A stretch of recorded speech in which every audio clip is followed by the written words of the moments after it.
Que show a população brasileira deu ontem, hein? Um domingo histórico que será lembrado no futuro como o dia em que o povo disse basta à safadeza e aos desmandos do Legislativo e do Judiciário e exigiu que a classe política pare de impedir o desenvolvimento do país.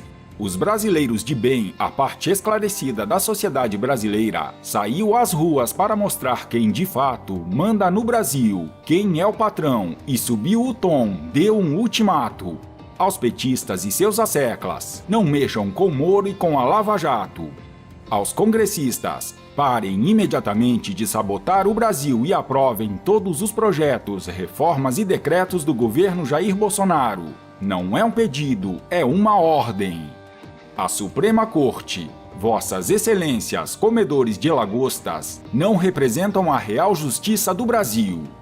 O que ficou claro ontem é que a história se repete e a mídia porca vai acabar elegendo Moro à presidência em 2026. É lambança atrás de lambança. Primeiro, tentam matar o então candidato Jair Bolsonaro. Falharam.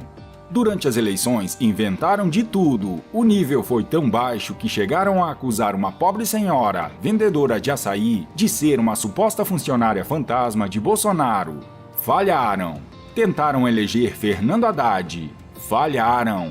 Após a posse do presidente eleito, os ataques continuaram a todo vapor. Bolsonaro ficou firme, começou a viajar pelo mundo e tem fechado acordos jamais imaginados para o país. Mais uma vez, eles falharam. Fizeram de tudo e mais um pouco para tirar a alma mais honesta deste país da cadeia. Falharam. A esquerda, em parceria com a mídia porca, tenta a todo custo impedir a aprovação da reforma da Previdência. Estão quase falhando. Eis que nas últimas semanas aparece um jornalista americano fanfarrão tentando sabotar a Lava Jato e o ministro Sérgio Moro. Falharam. Tudo o que fizeram e fazem com Bolsonaro estão repetindo com Sérgio Moro. Ontem, a população brasileira definitivamente elevou o atual ministro da Justiça e Segurança Pública à condição de mito ao lado de Bolsonaro. Não precisa ser um gênio para adivinhar o que irá acontecer nas eleições de 2026, quando Bolsonaro, após ter elevado a condição do Brasil à grande potência mundial, passará a faixa presidencial para Sérgio Moro.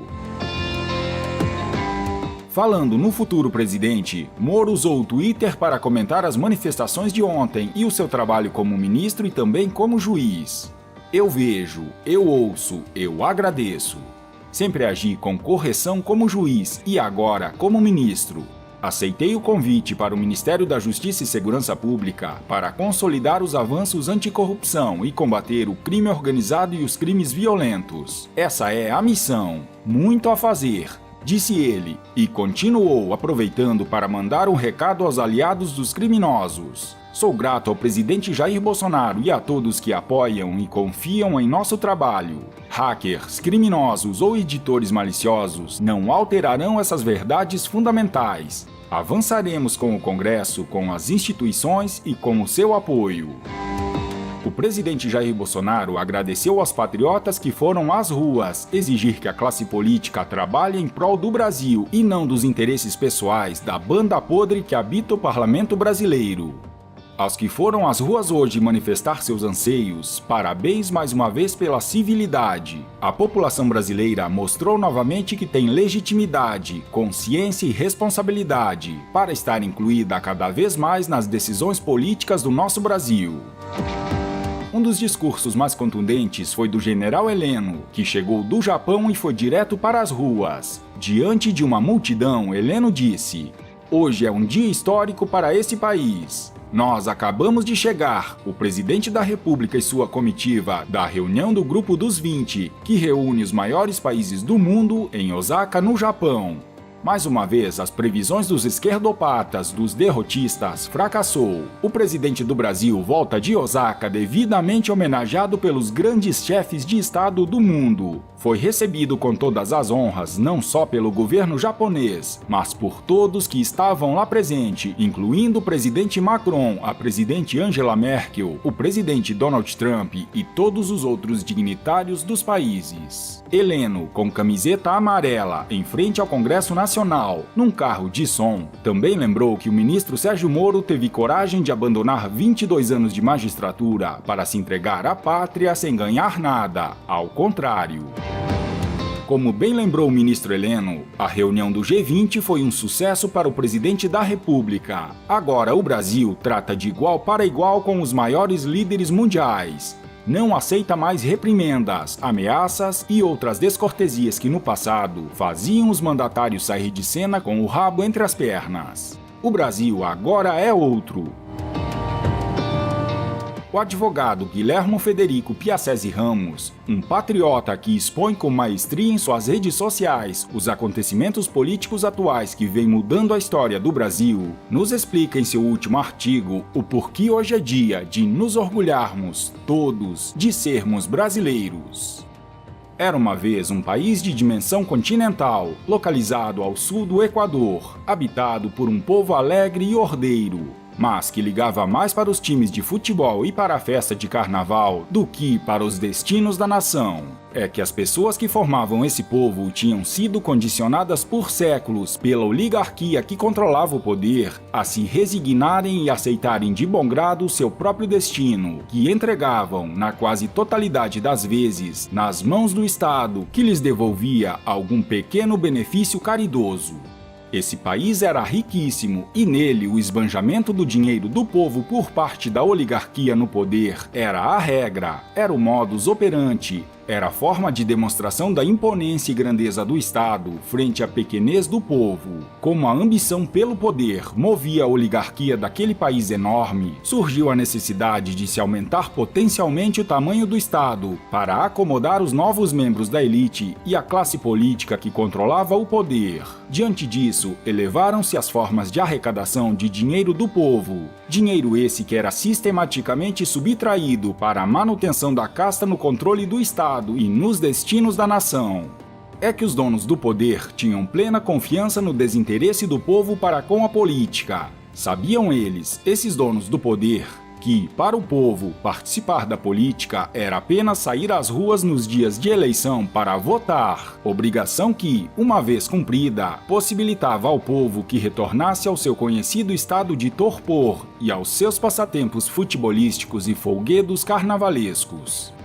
Mas eis que um belo dia, tal qual atingido por um raio mágico, como nas fábulas, ou por um sopro divino, como nos eventos bíblicos, o povo desse país acordou da inércia que sempre o acometeu e que o levava ao desinteresse sobre o governo do país e descobriu, de repente, que poderia ser partícipe da política e da condução dos destinos da nação. Esse povo percebeu que fazer política não era apenas, como dito antes, sair às ruas para votar. Era usar o poder de cobrar atitudes dos seus governantes, de exigir a implementação de medidas e fiscalizar a sua execução. Antes tão alheio à política, o povo acabou aprendendo por si próprio que o livro, sobre o qual repousavam as bases do que podia ou não podia ser feito nesse país, e que tinha que, obrigatoriamente, ser seguido por todos, mesmo pelos oligarcas que se arvoravam no poder, já dizia, desde sempre, que esse povo não só podia como devia agir assim, como partícipe do poder. E esse livro se chamava Constituição da República, e o que estava lá dito era o artigo 1º, parágrafo único, que estabelecia que todo poder emana do povo, que o exerce por meio de representantes eleitos ou diretamente. Essa é a história do povo do Brasil dos últimos anos, e hoje é dia de nos orgulharmos, todos, de sermos brasileiros. Eu vim aqui falar para apelar aos nossos parlamentares. Esqueçam ideologia, esqueçam partido político e votem na reforma da Previdência. Aprovem essa reforma, essa nova Previdência. Isto é somente o início desse novo horizonte do Brasil.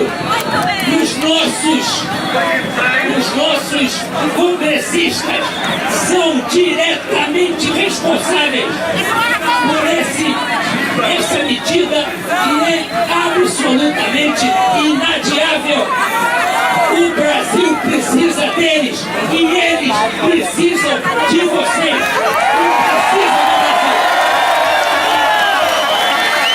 O presidente Jair Bolsonaro vai transformar o Brasil.